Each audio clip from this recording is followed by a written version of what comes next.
yıl dönemden sonra çekimler ve hikaye oluşturma, kurgu bitti, montajlama bitti.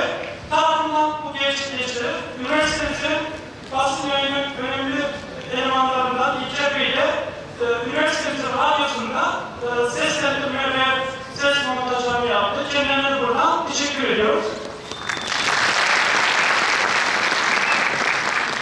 Bu etkinliğin gerçekleştirilmesinde üniversitemizin değerli yönetimi, üniversitemizin önemli topluluğu, sosyal hizmet topluluğu, basın ve yayın radyo topluluğu, akademik evine buradan da teşekkür ediyoruz. Etkinliği 3 amaçla yaptık.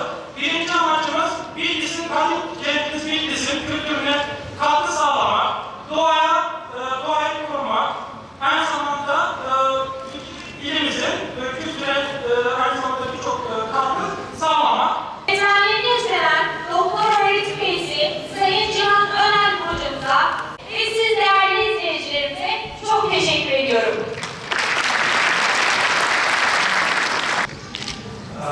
Tabii bizim her zaman söylediğimiz bir şey var. Biz bu topluma borçluyuz. Bu üniversite, bu memleketin tanıtımına her türlü katkıyı yapmaya borçlu, yapmak üzere borçludur. Bu da tabii en önemli görevlerden biri olarak gördüğümüz olay olduğu için arkadaşlarımıza ayrıca teşekkür ediyorum.